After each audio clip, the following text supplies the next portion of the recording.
Hello, and welcome to Mental Architecture, Building the Mind One Moment at a Time, a web series based off of my book, which is available for purchase on Amazon. Um, so you may notice that my beard is gone. So I did this because of the coronavirus pandemic, so I can wear a mask effectively. And I will definitely grow my beard back once everything is over, in case you missed my beard. So today's episode is going to focus on the effects of mental illness on time perception. And so this is a follow-up to last week's video on the effects of drugs on time perception. So kind of in a similar, we're still dealing with chapter 2, no point in time, kind of in a similar landscape. What we're going to look at today is a study that was done by some Spanish researchers on the effects of severe mental illness, and that is mental illness that contains psychosis as one of its defining features on time perception. So for instance, schizophrenia, bipolar depression, other personality disorders, they kind of come into play. Basically anything where psychosis may be a feature of one of these disorders. So these researchers focused primarily on those. So I want to talk a little bit more about this study. In this study, the researchers' goals were to examine the effects of severe mental illness on time estimation. Time estimation is an individual's perception of how long something took, whether that's something that's happening currently or something that happened in the past. So something that happened in the past would be called retrospective time estimation. So one of the studies showed that individuals who had depressive symptoms in bipolar and schizophrenic psychosis had a tendency to underestimate time intervals compared to controls. So that means that they thought time intervals were actually shorter than they were. So what's really interesting is other studies also show that depressive symptoms tend to cause people to overestimate time intervals and think of them as like much longer than they are. And mania symptoms tended to correspond to people underestimating the time intervals. So in the depressed state, people would think things were actually taking a lot longer than they were, and in the manic state, people thought that things were happening a lot quicker than they were.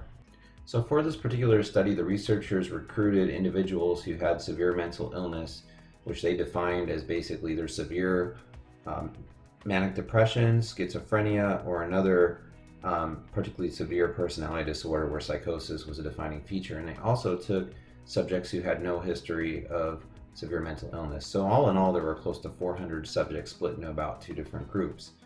And so they used 4 different instruments in this study, and I'm going to define each one of them for you. The first one of these is a Zimbardo Time Perspective Inventory, or ZTPI, and this one assesses the participants on across 56 questions based on the 5 different time perspectives. The first 2 perspectives were concerned about individuals' perceptions of the past.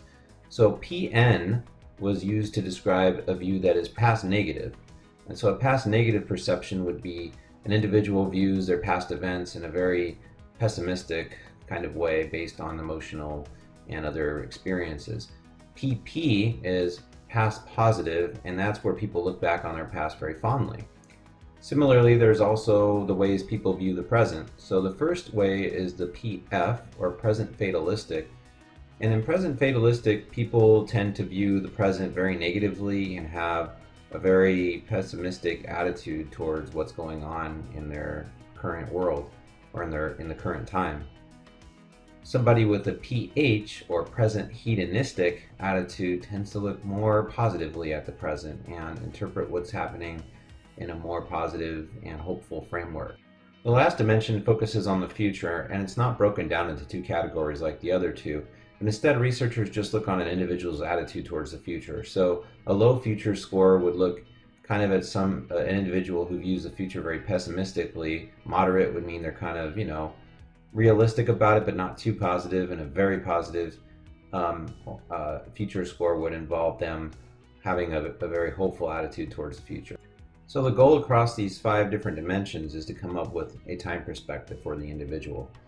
So the first kind of time perspective is a balanced time perspective, or BTP. And in a balanced time perspective, the individual is found to be more positive about their past and positive about their present, hopeful towards the future. Basically, across all those different dimensions, they tend to lean in a more positive direction. They view that things that happen in their life in a positive light, and they're able to plan accordingly and hopefully. Individuals with an NTP or negative time perspective fall more into the pessimistic category. They don't think very highly about the future, and they are worried about bad things happening over and over again. And they lose a lot of hope when these things happen. When they have a bad day, they react very strongly. And then there's the individuals who don't fall into either the BTP or NTP group, and they're called risk. And so risk stands for the possibility of them eventually ending up in one of these groups. They might end up in negative time perspective, which would be kind of a negative risk, or they might end up in a balanced time perspective, which would be more in the positive direction. And just as a side note, there's something called time perspective therapy, which is used to help people who have certain disorders that involve looking very negatively on their past, present, and future, and shifting their time perspective so that they can view the things that happen in a different light, by letting them know that bad things happen to everybody. Even people who appear like they have all their stuff together sometimes don't. And that's okay. That's okay when bad things happen, and they try to encourage people to think more positively, like, well, this is just something that happened today. It doesn't mean tomorrow's going to be bad. Maybe tomorrow will be better. And so this kind of therapy is used to treat individuals who have post-traumatic stress disorder and other disorders that, like depressive disorders, that involve sometimes negative views of the past, present, or future. And so this was just the time perspective. The Zimbardo time perspective inventory was just one of several tools. I think I mentioned 4 tools that were used to assess these individuals and their time estimation abilities. So the second item that researchers gave to the subjects was a health indicator survey, and this was an assessment designed to figure out what was going on with the subject's physical health. So it looked at everything from the frequency of smoking and alcohol use, to exercise, to a person's BMI, did they use drugs, are they on medications, that sort of stuff.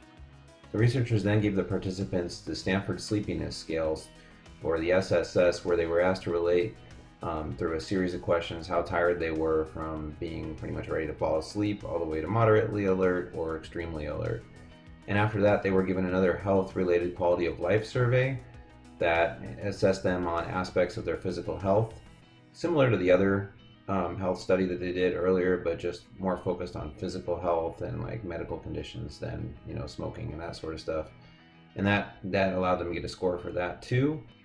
They were also given the Beck Hopelessness Scale, or BHS, which was a survey designed to determine their overall level of hopelessness or hopefulness and how they viewed the future and the present. So it assessed basically things like their motivational levels, their future expectations, what was going on cognitively with them. And so all this was pulled together to give them a Beck Hopelessness score, and that score was used in the study as well.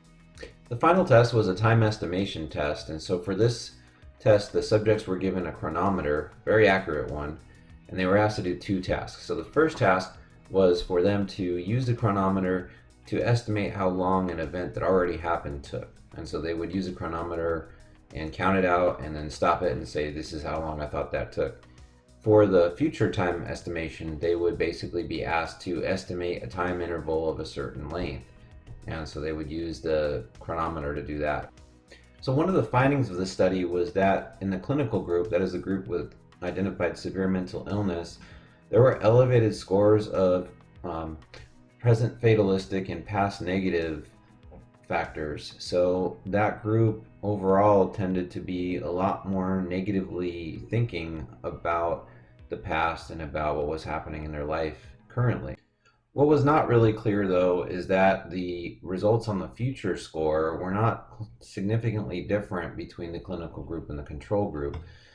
One of the hypotheses about the reason for this is that time perspective therapy techniques, not necessarily called that, but just therapy techniques that are used with individuals who have and who struggle with severe mental illness, may encourage them to actively plan for the future and to use different kinds of coping strategies so that they can view the future with hope and not be so down on it. That hypothesis is untested. It's also worth noting that the present fatalistic score was only significantly different in the schizophrenic patients, and the thought behind that has to do a little bit with some of the delusions and hallucinations that these individuals may have experienced, making the present moment a very terrifying place. Consistent with earlier studies, the clinical group tended to underestimate time intervals, both in the smaller range where they were asked, remember the activity where they asked to use a chronometer to estimate how long something took, and also in the future planning ones where they were asked to use a chronometer to basically mentally count out a certain amount of time.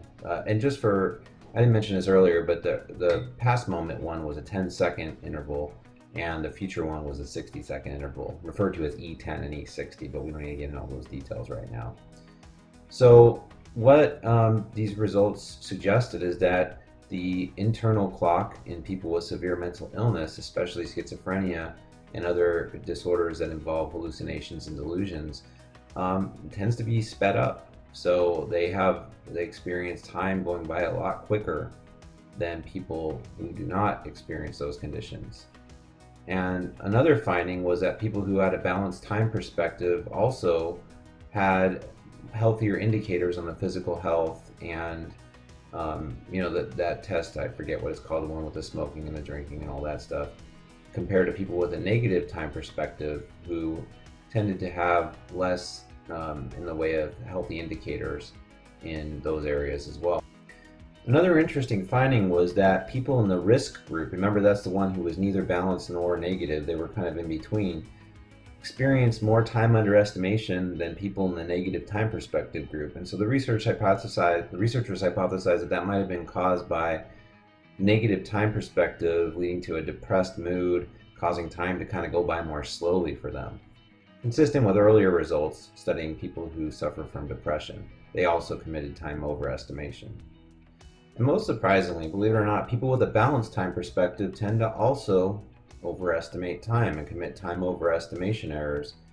And so researchers thought that maybe this was caused by people who are feeling kind of at peace. They tend to kind of meditate on the present moment, and they don't feel in a rush, they don't feel anxious, so time actually seems to go by more slowly for them.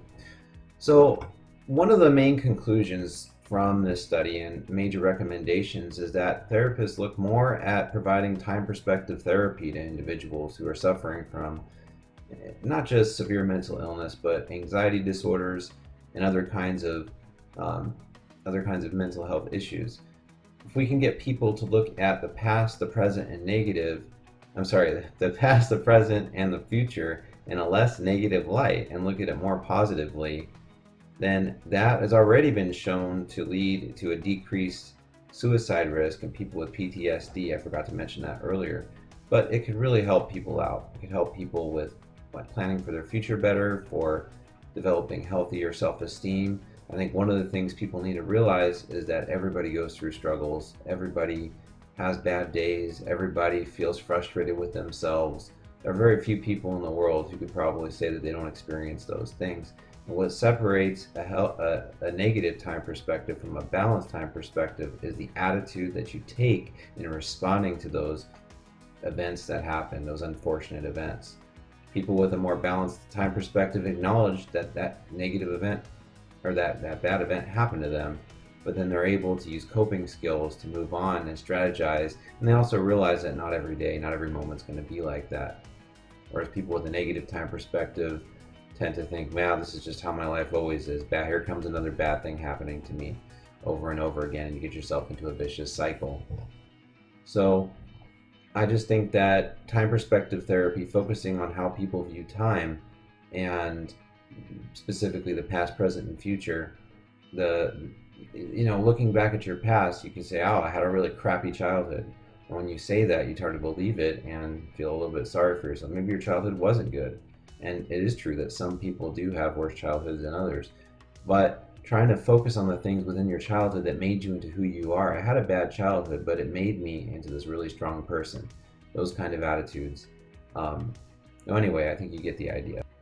Thank you for joining me for another episode of Mental Architecture.